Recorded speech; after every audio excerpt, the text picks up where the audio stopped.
Guys, আমি আজকে চলে এসেছি ভাঙা ডিম নিয়ে। আজকে আপনাদেরকে শোনাবো 4টি ভাঙা ডিমের আত্মকাহিনী। সো এই ডিমগুলো কিভাবে ভাঙলো সেগুলো আমি ভিডিওর শেষে বলছি। তার আগে আমি আপনাদেরকে একটা বিষয় জানিয়ে রাখি, এই ভিডিওটা ছিল ডিসেম্বর মাসে, যখন হচ্ছে কনকনে শীত, চারদিকে কুয়াশা। আর ওই মোমেন্টে হচ্ছে আমাদের লাকড়িতে রান্না হতো, কারণ দিনের বেলায় গ্যাস থাকতো না, গ্যাস আসতো অনেক রাত করে। তো যাই হোক, ভাঙা ডিমের আত্মকাহিনী তো পরে বলবো। আর এদিকে চলে আসি আমাদের লাকড়ি কাটার আত্মকাহিনী নিয়ে। তো একটি বাঁশ, আর এই বাঁশটাকে ভালো করে হচ্ছে কাটা হচ্ছে। যদিও আমি এইসব কাটাকুটিতে একদমই কাঁচা, আমি কিছুই পারি না, তারপরেও চেষ্টা চলছে। তো ফাইনালি সফল হলাম আর কি। আর এদিকে আগুন ধরানো হচ্ছে, আমি তো একেবারেই আগুন ধরাতে পারি না, আগুন ধরাচ্ছে আরেকজন আমার কাজিন। তো ও খুব এক্সপার্ট এগুলোতে, তো ও খুব ইজিলি আগুনটা ধরিয়ে ফেলছে। আর অবশ্য ধরাতেই পারবে, কারণ এই আগুনটা ধরাতে ও ইউজ করছে একটা পলিথিন টাইপ, যেটা কিনা আগুন ধরাতে খুবই কার্যকরী।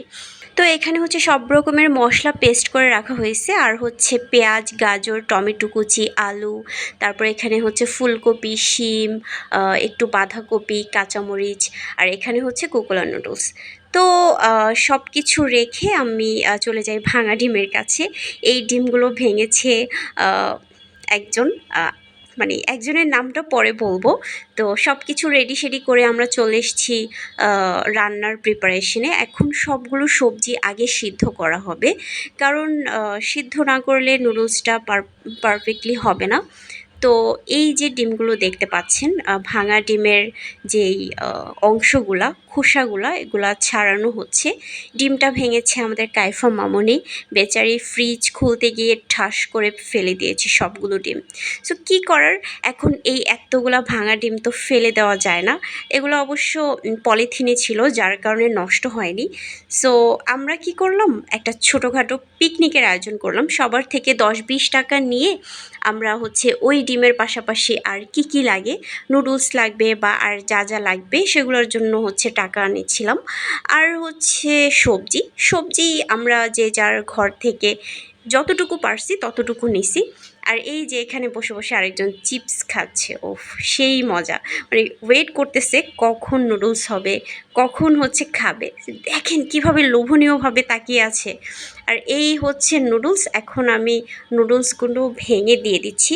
অ্যাকচুয়ালি আমরা সবাই মিলে একসাথে রান্না করছি, তো তো এক এক সময় এক একজন এসে এসে হচ্ছে রান্নাটা করতেছি, কারণ কেউ নাড়তেছে, কেউ বা কাটাকুটি করছিল, আবার কেউ কেউ হচ্ছে আগুন ধরাইছে, মানে সবাই মিলেমিশে কাজ করা। অ্যাকচুয়ালি এইসব ধরনের পিকনিকের মজাটাই না অন্যরকম। আপনি যখন পিকনিক করবেন তখন দেখা গেল সবাই মিলে করবেন, তো দেন এক একজন এক একটা কাজ করবে, সবাই মিলেমিশে করবে। বিষয়টা এত ভাল লাগে আমার কাছে, ওফ! এটা আসলে বাড়িতে না থাকলে বোঝা যায় না, বাড়িতে গেলেই আমরা মাঝে মাঝে পিকনিকের অ্যারেঞ্জমেন্ট করি। তো এখন হচ্ছে আমি নুডলসগুলোতে একটু অয়েল দিয়ে দিব, কারণ একটু অয়েল দিলে হচ্ছে নুডলসগুলো লেগে যায় না। তো সবগুলো সবজি যখন একটু সিদ্ধ হয়ে যায়, ওটার উপরেই আমি হচ্ছে নুডলসগুলো দিয়ে দিই, কারণ কে করবে এত ঝামেলা। তো এদিকে এই যে আরেকজন বাতাস করতেছে, মানে কোথায় গিয়ে সে আগুন ধরাবে, সে হচ্ছে আগুন নিভানোর ট্রাই করছে, মানে বাষ্প উড়াচ্ছে সবার গায়ে গায়ে। এই যে দেখেন, মানে মানে কী যে একটা অবস্থা! ফাইজলামি ফাইজলামি, অনেক ফাইজলামি করা হচ্ছে এখানে। যাই হোক, সবাই মিলে অনেক মজা করতেছিলাম আমরা। এখন হচ্ছে আমরা এটা তুলে ফেলি। তোলা শেষ, এখন কড়াইতে তেল দিয়ে দিব। তারপর ওই তেল নিয়ে হচ্ছে একটু হচ্ছে যে কতটুকু দিব কতটুকু দিব, কারণ পিকনিকের বিষয় তো সব কিছু মিলাইয়া হচ্ছে আমরা সবার ঘর থেকে একটু একটু করে জিনিসপত্র আনি। কিন্তু তেলের বিষয়টা একটু আলাদা, তেলটা না কেউ দিতেই চায় না, এটা নিয়ে সবাই একটু কিপটামি করে। আপনি দেখেন আপনাদের বাসায় যখন পিকনিক অ্যারেঞ্জমেন্ট করা হবে, বিশেষ করে তেল নিয়ে কিন্তু সবার ঘরে কিপটামি করে, কারণ এটার দাম বেশি। আর যাই হোক, তারপর আমি পেঁয়াজ কুচি দিয়ে দিলাম। পেঁয়াজ কুচি দেওয়ার পর হচ্ছে আমি আগে আগে একটু লবণটা দিয়ে দিই, কারণ লবণটা আগে দিলে পেঁয়াজটা ভালো নরম হয়। নরম হয়ে গেলে এটা হচ্ছে ইজিলি পরবর্তী মশলাগুলো খুব তাড়াতাড়ি দেওয়া যায়। আর চারদিকে এত ঠান্ডা পড়তেছিল, এদিকে হচ্ছে আগুনটা আমার কাছে খুবই ভালো লাগতেছিল। এখন আমি দিয়ে দেব টমেটো কুচি। টমেটোটা হচ্ছে একটু কম হয়েছে মেবি নুডলসের তুলনায়। যাই হোক, এখন কাঁচামরিচ দিয়ে দেব। কাঁচামরিচটা যাক সবগুলো ভালোই হয়েছে, তাও সবাই ঝাল খায় না তো, কেউ বেশি ঝাল খায়, কেউ আবার কম ঝাল খায়, যার কারণে একটু প্রবলেম। সবার বিষয়টা মাথায় রেখে রান্নাটা করতে হচ্ছে। যাক, নাড়াচাড়া হচ্ছে। ওয়াও, দেখতে কি লোভনীয়। এখন আমি ভাঙা ডিমগুলো দিয়ে দিব, সেই ভাঙা ডিম। যাই হোক, বেচারা ডিম ভেঙে গেছে। এখন সে অ্যাকচুয়ালি কাজে তো আসছে, তাই না? এখন আমি দিয়ে দেবো সেই মিক্স করা মশলাগুলো।